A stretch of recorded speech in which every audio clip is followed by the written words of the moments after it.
Surgery हमें तभी करनी पड़ती है जब किसी मरीज का दर्द दवाइयों से, फिजियोथेरेपी से, रेस्ट से ना जा रहा हो, या सुनपन भारीपन हाथों में या पैर में बढ़ता जा रहा हो, या वो रोज के काम ना कर पा रहे हो, हाथों में कमजोरी आ जाए, चीजें गिरने लगे हाथ में से।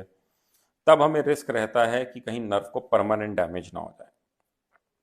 उस सिचुएशन में ही हमें सर्जरी की जरूरत पड़ती है। आजकल अगर सर्जरी करनी भी पड़ती है तो उसमें भी बहुत एडवांस टेक्निक आ गए हैं। जैसे लंबर स्पाइन के लिए हम एंडोस्कोपिक स्पाइन सर्जरी करते हैं, छोटे से चीरे से और मिनिमल ब्लड लॉस के साथ, ताकि पेशेंट जल्दी रिकवर कर जाए, अपने काम पे चला जाए। इसमें कोई हड्डी या कोई मसल नहीं काटनी पड़ती।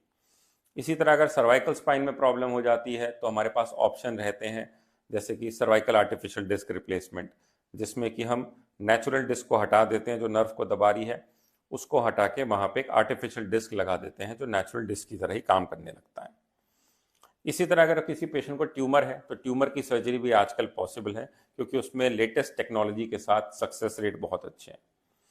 इसी तरह अगर किसी को फ्रैक्चर हुआ है चोट लगने की वजह से, तो उसमें भी स्पाइन की सर्जरी बिल्कुल पॉसिबल है, अगर नस दब रही है, ताकि स्पाइन को स्टेबलाइज करें, नर्व को डिकम्प्रेस करें और पेशेंट अपनी नॉर्मल लाइफ में वापस चला जाए। तो अगर आपको स्पाइन में नर्व दब रही है तो घबराइए मत, अपने स्पाइन स्पेशलिस्ट से मिलें और डिपेंडिंग अपॉन योर सिम्टम्स, जो भी आपको दिक्कत है उस हिसाब से वो आपको इसका ट्रीटमेंट बताएंगे। All the best.